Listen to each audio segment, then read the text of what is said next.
Hello guys, and welcome to another David Simulata. In today's video, I'll be working on this Range Rover. So what I'm going to be doing is I'm going to be draining all the radiator fluid, and then I'm going to be replacing an overflow tank for the radiator bottle. And that's all I'm going to be doing today in this video. So before we get started, I'm going to go ahead and actually lift this Range Rover up with the air suspension and shut it down.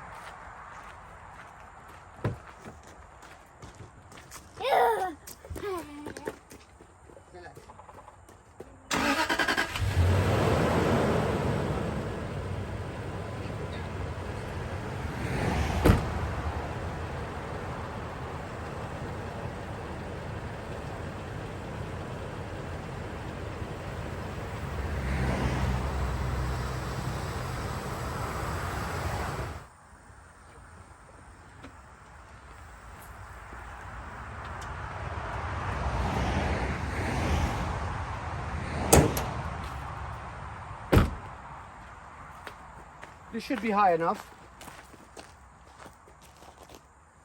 Okay, so let's pop the lid open. It should have had plenty of time to cool. So let's take a closer look. So here we have an old Radiator Overflow tank, and it's old. It's been made in 2006. So here we have a new one. This is what a new one looks like. So now I will show you kind of like this is how it's oriented.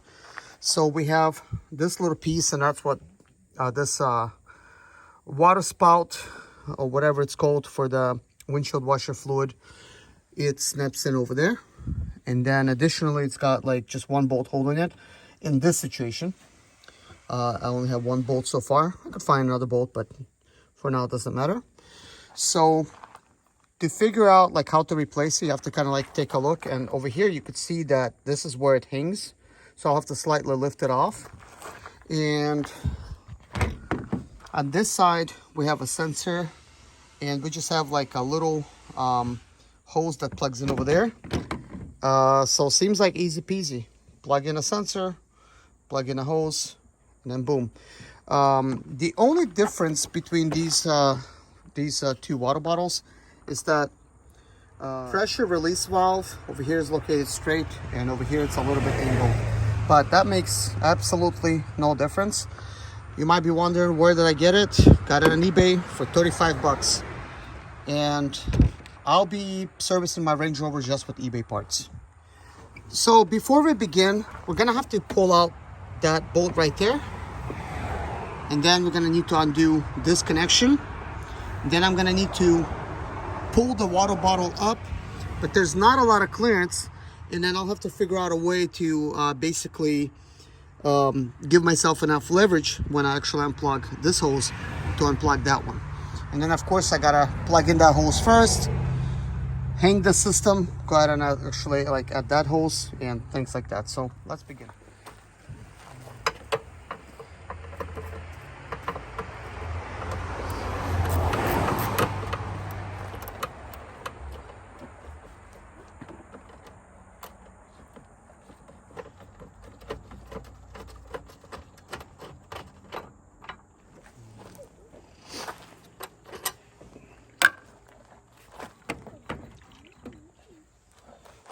Okay, now that is loose. We could actually lift it some. So now I need to release that one. All right, let's continue.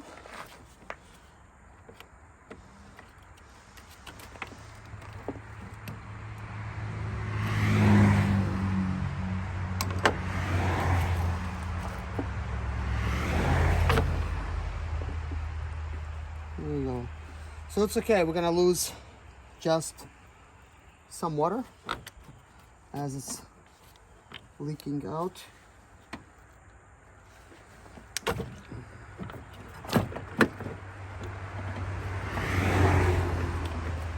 All right, so let's see. Let me give you a different angle. All right, let's continue.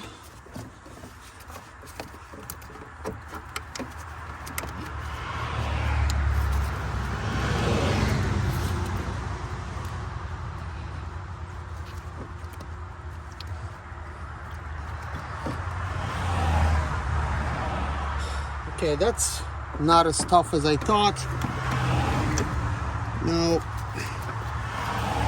removing it, I think it's kind of like on an edge.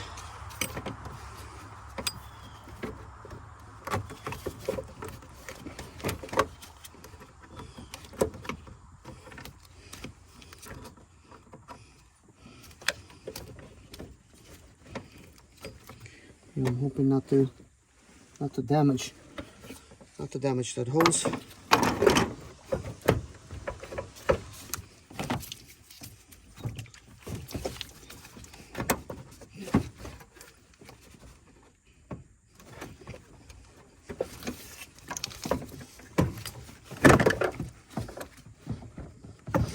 Okay, one of my headlight pieces got removed. I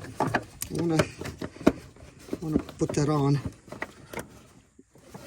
Keep the headlight from getting potential wet. Okay, so I pulled it out. Now it's gonna spew out some regular type of water. Inspect this area a little bit. Inspect the hose. It's going to be a little hard to see.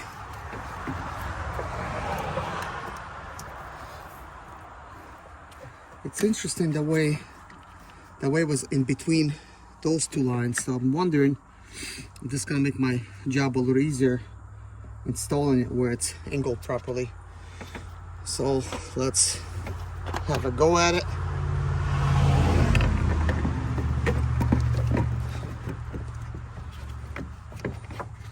Let's see. Okay.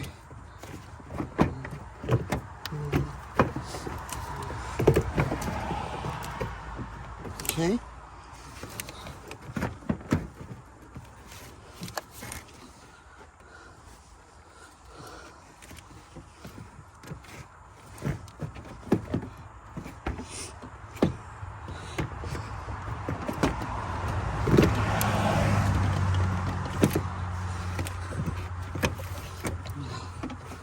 It is really close spot to try to work in. I destroyed my glove already.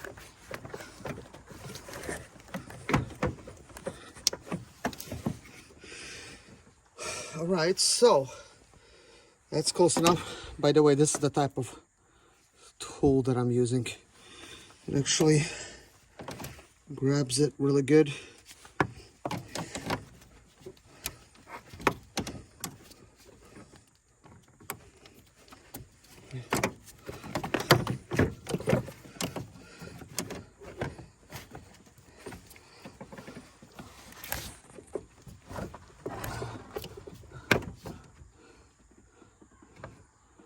Okay, all right.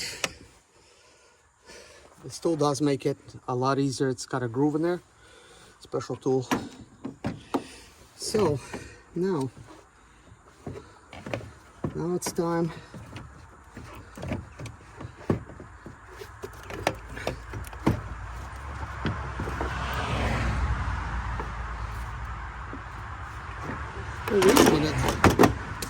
oh wow. I was wondering what that was. I was thinking, like, what is this thing I see that's unplugged? I'll show you guys in a second. It's got to be here somewhere, because turns out this water bottle was never even plugged in.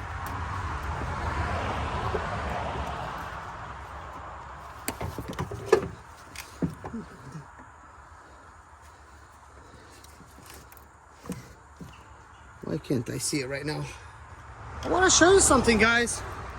You would think you would have the correct part, right? Where's the sensor plug-in on this one? So they just left it dangling, and I've seen that loose connector before, but you know, this being like it was, and I'm expecting everything to be correct, I'm thinking like, well, what is that sensor there? Well, what do you know, guys? Turns out this is not the original bottle. It does say Land Rover on it, though. It does say Land Rover. But where's the sensor connector? It's missing the sensor connector. So I know in the old ones, they used to have an issue where it would say low fluid and stuff. But turns out on this one, it was just completely disconnecting, just hanging there, I guess from factory. Anyways, let me show you this sensor. Well, wire's a little bit short, so struggling a little bit. There's the sensor. It's actually got something plugged into it right there. Maybe so it doesn't make noise, but maybe I'm wrong. Maybe there was a sensor there from factory, but I don't even know how that would get sealed in the bottle. Like, this just seems like an external sensor, almost like a temperature sensor. But that's what I see there. I mean, it's confusing the heck out of me, because I'm thinking, like, what if this is the exterior temperature sensor? Oh, it's weird. It would have been easier to deal with it when the bottle was out. But I can't even give you the proper angle on this.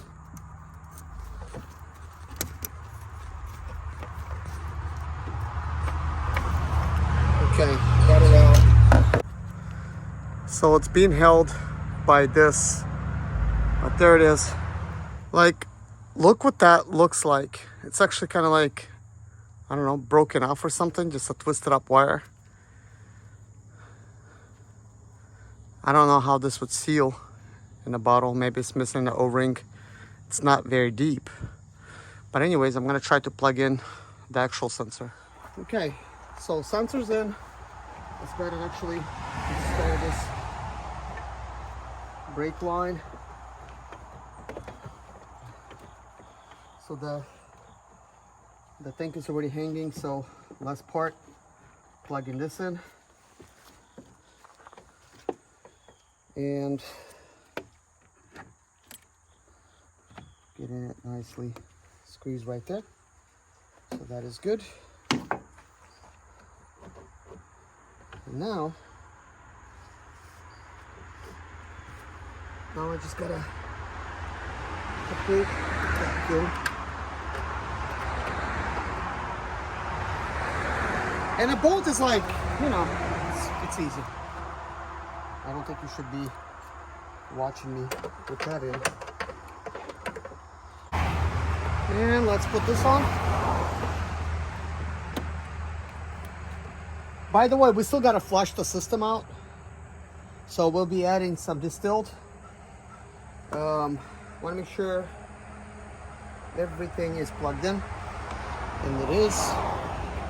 This bolt's a little weird. I mean, I can't untie it with my fingers, but it's completely loose in there. So I won't need these tools anymore. All right, so let's do this.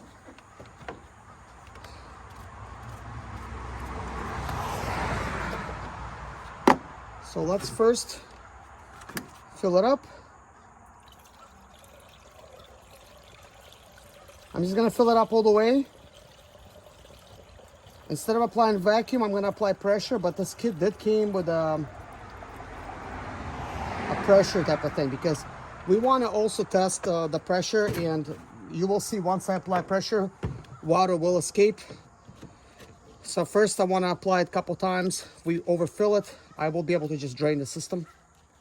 So that will be completely fine. So let's see, I wanna make sure you can see what I'm doing.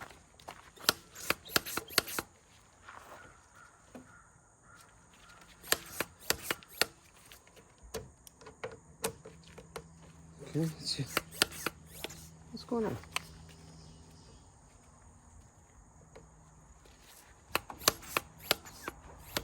Wait a minute. This cap may be a different cap. And that's a possibility, because I have a couple things that fits it, and that apparently is leaking. Here, let's try this one. You know, sometimes a cap can cause things to overheat. So this green one worked fine on my other thing. It's been 37 minutes, but it's actually been a lot longer because I was recording a video. I think that video was like 8 minutes long. I mean, No guarantee that this yellow one will work. Yes, it's working. Making me confused now. I have to look at my video. I'm like, which one did I use? Because I'm pretty sure I used this green one last time. Okay, let's see. Let's see what's gonna happen. Okay, so the water is starting to...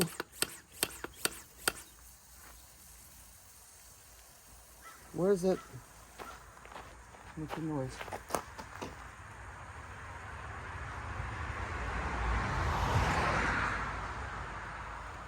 Wow, unbelievable.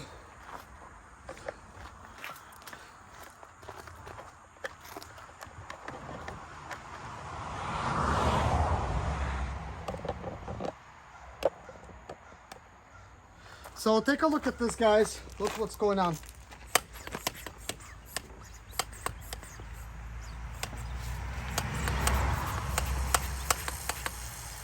It's like, come on, will you give me a break? This is why temporary fixes are really temporary fixes. All they are.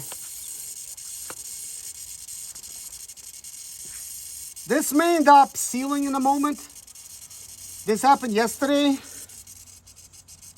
It's happening a lot more now than before. So I think prior to this, the other bottle, it was the other bottle was leaking in kind of like two spots. So I think some of the pressure was getting released to the bottle, and not all of the pressure was being used up. So what's happening now, it's showing me the weak spot. So this radiator does need to be replaced, okay? But I wanted to pressurize the system to see if we got any leaks. Yesterday when I did this, radiator was no longer leaking. It started out leaking, but then it sealed itself, kind of like now it stopped. It stopped sort of like a 12 PSI. Still leaking a little bit. I could hear it hissing just a tiny bit. But anyways, yesterday radiator got sealed, but the overflow tank wasn't. So let's just apply more pressure. So what's happening is, as I apply pressure to it, it opens up the radiator more, right? So then some of this radiator stop leak type of fix seals it, and now you can see it's kind of like holding pressure. And as I open it up more, it will seal it a little bit more. Like, look, it's now holding. Wait a minute, you're probably not even seeing what I'm doing. So basically I had to realign things. I wasn't paying attention, but you can clearly see I pumped it up to 15.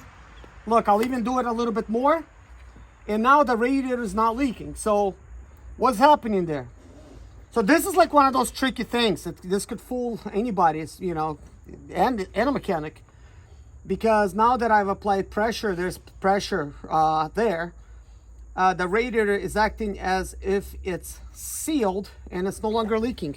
Water is no longer coming out. It's no longer creating that pressure, okay? And part of the reason for that is because radiator stop leak is still in the system. And this is what I was referring to, that we actually need to flush out the system before we actually refill it with radiator fluid. But I was already convinced that the radiator is sealed. And today I've noticed that this water bottle started leaking a little bit. So I decided to replace this, not a water bottle, overflow tank. Thinking that I could drive 2 more days before replacing the radiator. And I guess I'm a little bit wrong, because radiator does need to be replaced. But in either case, what I'm wrong about is thinking that I could just put radiator fluid in here and continue driving. So I really can't do that, and this is the only vehicle that I have right now, so I actually need to use it. Well, today I don't have to go anywhere, but I will, just because I need to really test this vehicle out. But tomorrow I need to drive for 250 miles, got to take care of some business, and I got to do that in the morning. So when I get back, probably not going to be able to tackle this right away, but on Tuesday I would like to tackle this. So next I want to tell you that this lid right here says 16 psi of pressure that it can hold, okay? But the Range Rover is supposed to hold between 13 and 15 psi. So it's been dropping just a tiny bit. Today we're not really timing things, but it's dropping, you know, just a little bit. But what we're gonna do right now is we're going to go ahead and release the pressure. All right, so haven't released the pressure yet, but I decided to get this cooling system repair. I haven't used this in 20,000 miles. I've used a different version of it, but this particular formula worked for me. It's a dual action formula.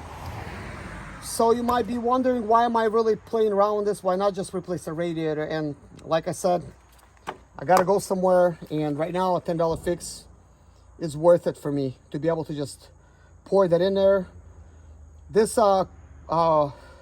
this cooling system has nothing but distilled water right now, and it's got an old bottle like this that's still in the system. I never drained it. It's got another bottle in there and another. So like four different types of cooling fixes, because I tried a lot of different stuff in the beginning and nothing was working. So let's take a look at the pressure before we release. So it's a 12. So let's release it.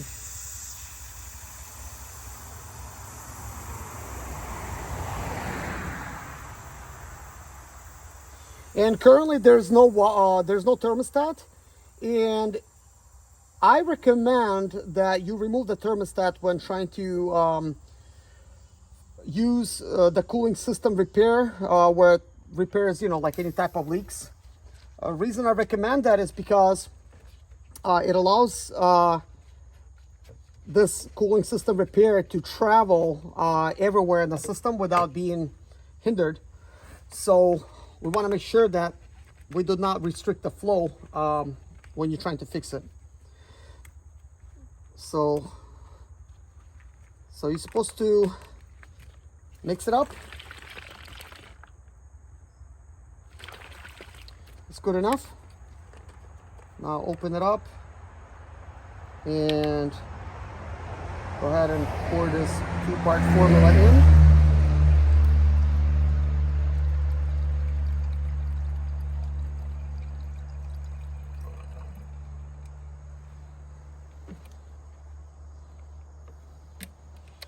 So what I'm going to do is I'm going to pour some distilled inside.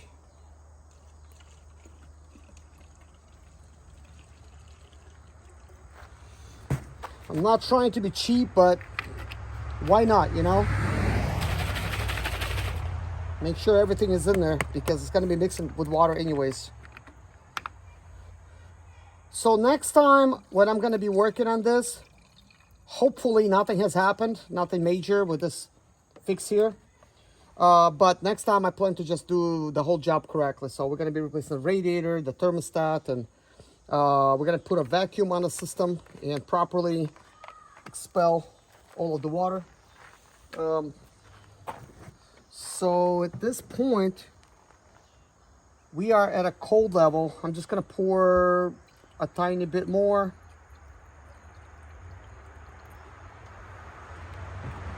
I already have a good experience in gluing this system last time in less than 20,000 miles with a bad overflow tank.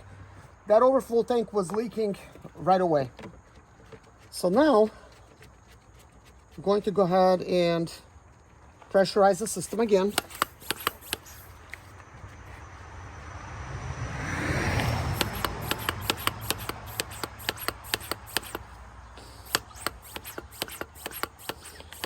And after I do this, we need to actually start up the engine and idle it for about 5 minutes, shut it down, and just, you know, do that a couple times and add water. So I'm just trying to get rid of any of the air pockets. So right now it's a good thing. So it sounds a lot like it's just air. So we're expelling air. Well, water's coming out as well. So that's a good thing. I think when I drive, shut things down a little bit, it should be able to, glue itself.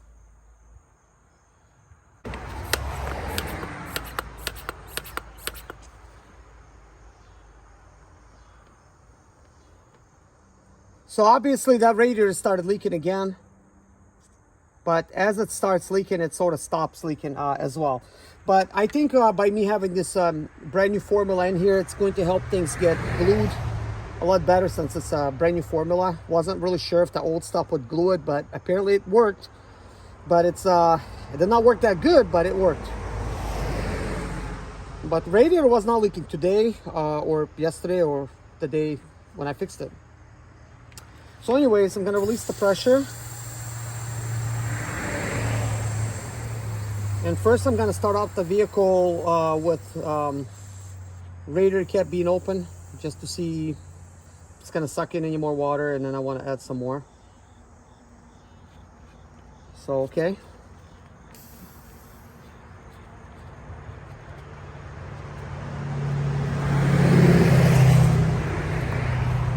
Okay, so it's a little low on water. Let's add some.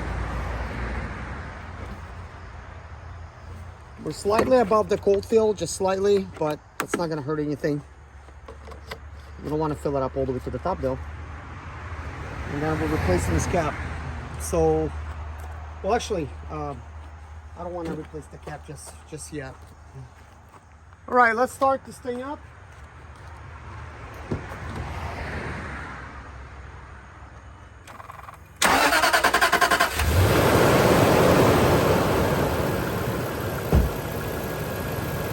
Okay, let's remove the cap at first.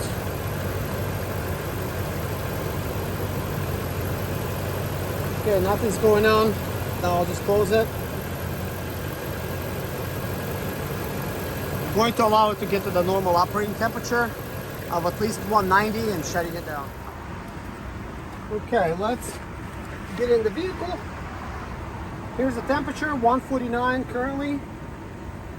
I have AC blasting. We'll just remove it. We're just gonna idle it at 2,000 RPMs.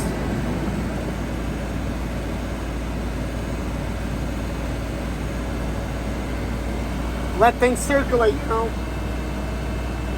It sort of like imitates driving, even though we're not in gear. It's sort of like you're driving at 2,000, 2,500 RPMs.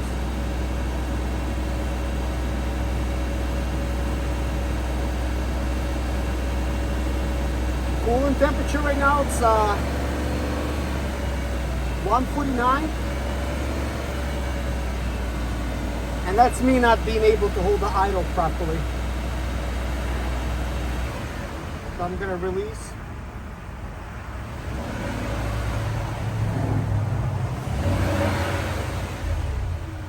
Gonna rev it a little bit, just to 3,000 RPMs.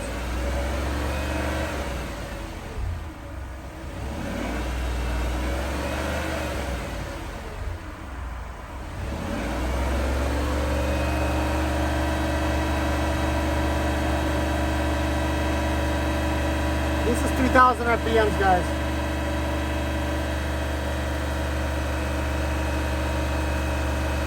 Outside temperature is 78. Coolant temperature is 160. Just gotta release the idle. I want to see what's happening and show you guys as well. So what I could tell is water's having an opportunity to mix. Just gonna shut things down for now.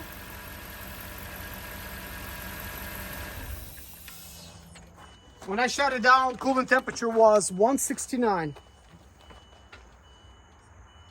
So what I want to check now is I could see, you know, things are mixed. And I want to see if the coolant's actually going to go back. So let's see if I try to open it at temperature being 169, what happens. Nothing's happening yet. Let's just observe it for now.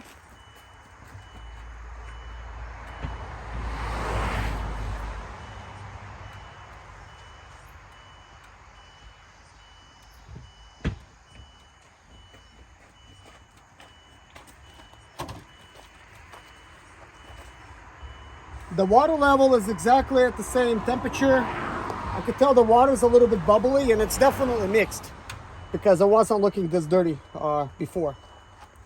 What I want to do right now is I want to apply some pressure to it. Okay, so here we go. If you got one of these pressure tester tools with these different type of lids, you know, make sure they're good and tight. Make sure it's not actually leaking at the lid, because that has happened to me twice. And your color might be different.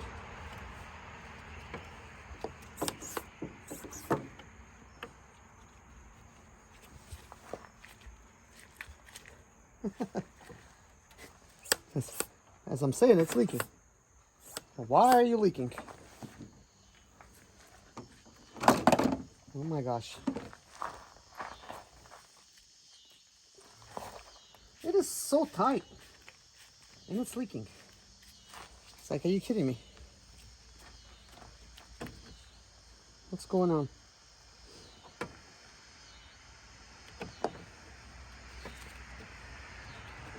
It's almost like a hit and a miss with these lids here.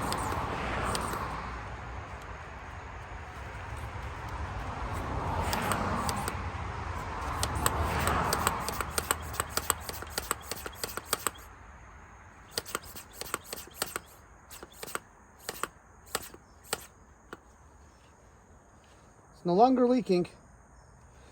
Let's see if it's going to hold the proper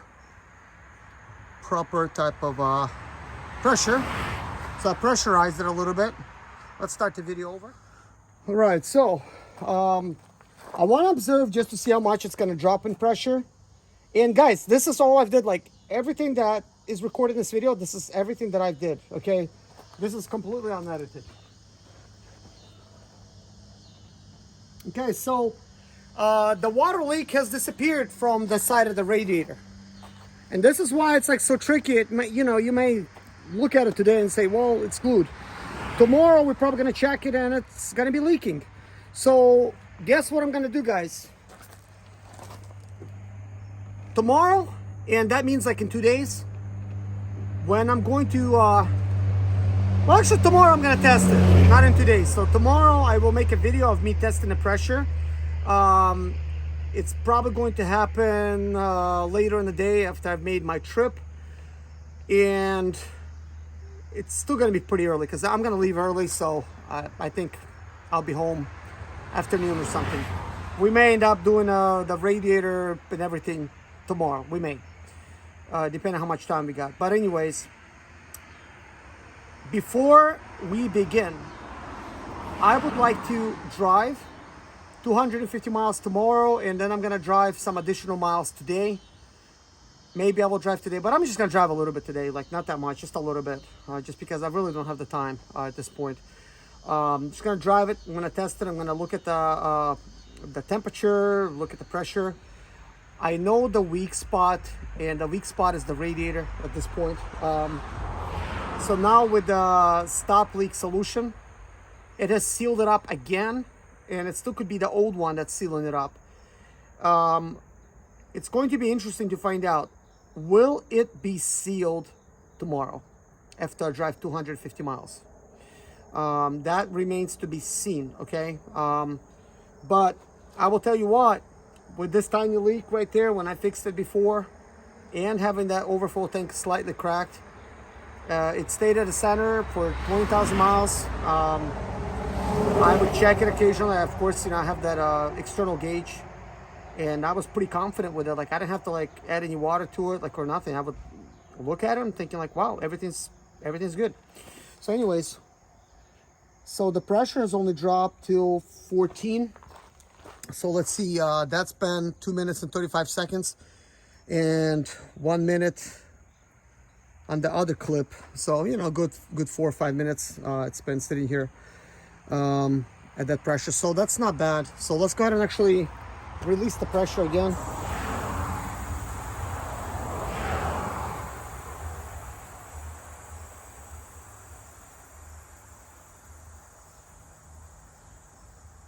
So I'm curious to now start it up and just give it a drive. I'm not gonna go real far. Currently the water level is where it needs to be. I mean, it's still slightly above the cold, but the engine is not cold. I mean, it's a little bit warm. So it may drop some, it may rise some, you know, we don't know. If it's gonna start heating up, it's gonna rise. But anyways, let's go on a drive.